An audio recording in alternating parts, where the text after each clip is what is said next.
For a lot of music fans, the 70s and 80s were the classic era for hard rock and heavy metal. However, not many look to what those classic bands are doing today. I thought it would be interesting to take a look at some classic rock and metal bands to see what music they've been putting out in the most recent decade, the 2020s, and see if it's worth a listen or if the band's glory days are far behind them. Before we get into the video, please like and subscribe as it helps my channel get noticed in the algorithm, and I really appreciate it. But without further ado, let's get into the video. One of the most well-known heavy metal bands in the 1980s was Iron Maiden, and they have been pretty consistent with releasing albums lately. Since the reunion with Bruce Dickinson and Adrian Smith in 1999, the band have mostly stuck to the same formula with how their albums should sound, and that is not so different with Senjutsu, released in 2021.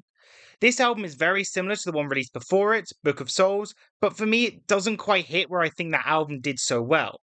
That's not to say the new album is bad, and I'm not someone who dislikes Modern Maiden, but there are some glaring flaws that hold this back from being great in my eyes. For one, I think that a lot of the songs are just long for the sake of it. Maiden were once one of the best bands for epics in their classic era, with songs like Rhyme the Ancient Mariner and Seventh Son of a Seventh Son being some of their best, but they kind of forgotten how to write them.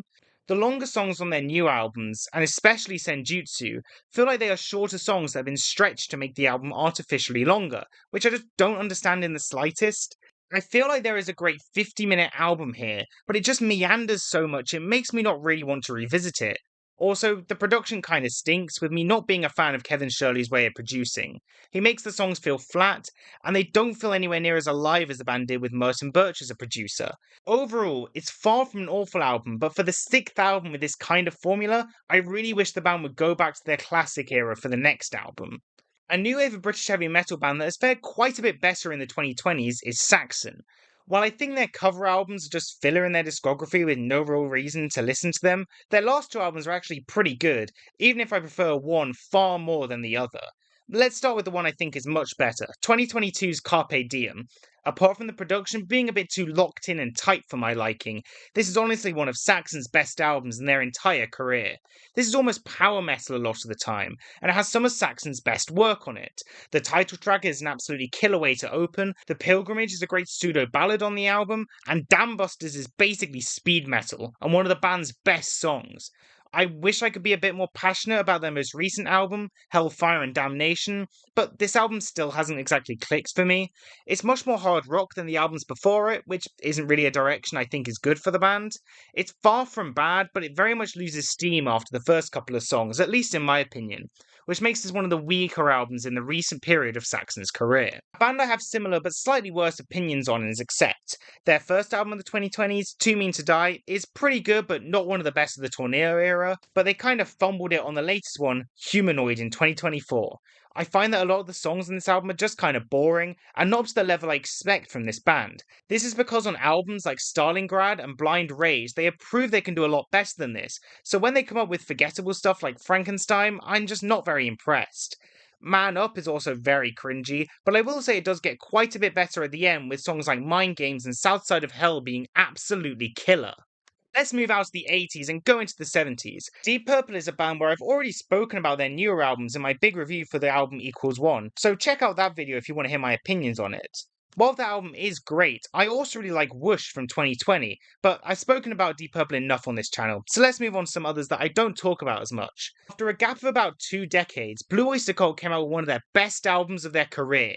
The Symbol Remains is fantastic, and their new songs work just as well live as their old classics did when I saw them live with Deep Purple. Unfortunately, the other album they've released, Ghost Stories in 2024, it's just not very good. While it does make sense considering the fact it's basically reworked stuff that never made it onto old albums, I kinda wish they'd been left on the cutting room floor. While they aren't necessarily awful, they are nowhere near as inventive as this band should be, so I was kinda disappointed in it. But either way, go listen to Symbol Remains, it's one of the best albums of their entire career, and I really hope they release another album in that vein, because I don't want them to end their great career on a bit of a dud. Let's move into some prog bands. Uriah Heep are another band that have been on a hot streak, and their album Chaos and Colour from 2023 is another awesome release. The band have really been going back to their roots, and this album is so uplifting. A lot of the songs are really memorable, and they are probably one of the best classic bands still making music today. And they were also great when I saw them opening for Priest, showing their heyday is not too far away. Prog band that I wish was making much better music is Yes. While I find they haven't been interesting since Drama in 1980, the last couple of albums have just not been great, even for their standards. The Quest from 2021 is by far the weaker one. It's very forgettable, and there isn't really anything interesting going on it. I am also not a fan of their vocalist basically doing a John Anderson impression, as it just makes me wish Anderson was still in the band and not his impersonator. I normally hope for replacement singers to try and be a bit more unique than the singer that just came before them. I will say that Mirror in the Sky from 2023 is a bit of a return to form. While it suffers from a lot of the issues that the band have been facing in the 2000s, it does have some more interesting songwriting going on, and I do hope that they are able to follow this direction if they do continue releasing music. A pair of bands that I thought would be interesting to talk about together is Metallica and Megadeth. Metallica are a band that I don't particularly like most of their music since their underrated Load album. But is that the same for 72 Seasons, released in 2023? Unfortunately, it is. I find the album is very similar to the ones before it, being very overlong with only a couple of songs I find interesting. I was disappointed by this album, especially due to the fact I think the first single, Lux Eterna, had a lot of what I want to hear from the band. It's fast, furious, and very thrashy, kind of like Spit Out the Bone from the last album. While I also like the title track and Too Far Gone, I found a lot of this album to overall just be very boring mid-paced hard rock, which I don't think the band are very good at doing. Inamorata was especially disappointing due to it being the band's longest song so far, but apart from a couple great moments, it's just overall very forgettable. Now, how about Megadeth? While I think their latest album carries on Dave's issues as a lyricist, with him being one of the worst nowadays, I will say that I find it a fun album, even though it's very hit or miss. I really like the title track, Junkie, and especially Will Be Back. I am also going to give all the credit for the good stuff on this album to Kiko Luero on guitar. He's one of the most underrated guitar players of all time, and I would highly recommend for people to check out Angra for some of the best power metal, as he really put a fire into Megadeth that they hadn't had for ages. Overall, I think it does get quite a bad rep for not really the right reasons, and while I understand that, I do think it's probably the best Megadeth album in quite a while, but there are still a couple I need to listen to which people do praise, so I might change my mind on that. Another band I've already spoken about would be bad not to bring up is Judas Priest, as Invincible Shield is one of the best albums in their career.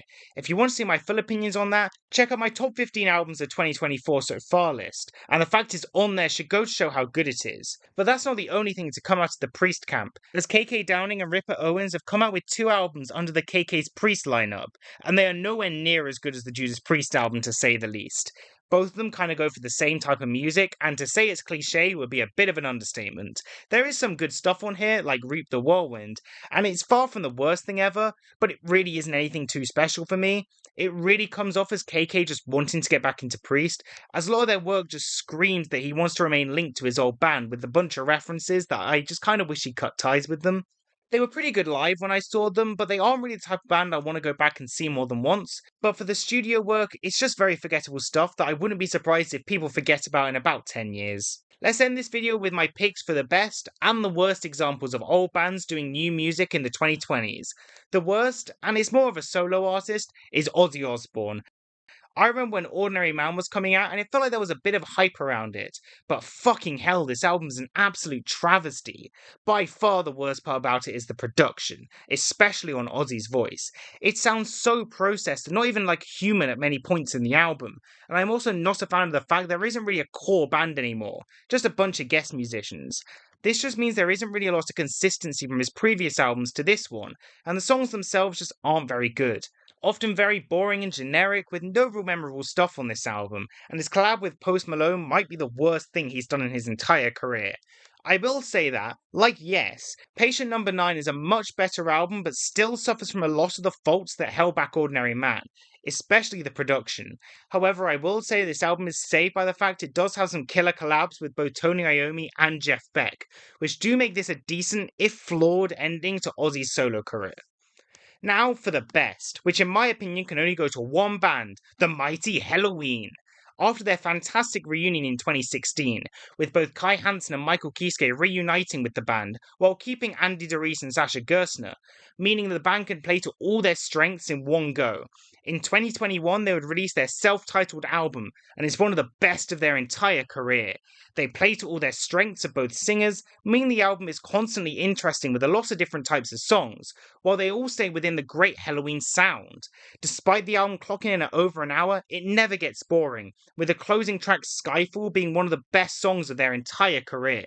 If you have not checked out this album, I could not recommend it enough, as the band is moving at full pelt on it. I also have a special connection with this album, as my first metal show was seeing this band on this tour, and what a way to start my metal concert career. The band's planning to release their follow-up next year, and if it's anything like this album, it will be very high in my end-of-year rankings. Well, that's all I've got time for today. What are your favourite classic bands in the 2020s? And are there any that you think are not doing so hot? Let me know in the comments below.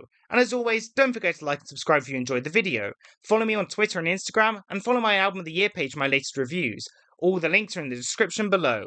But as always, stay safe, stay happy, and stay metal!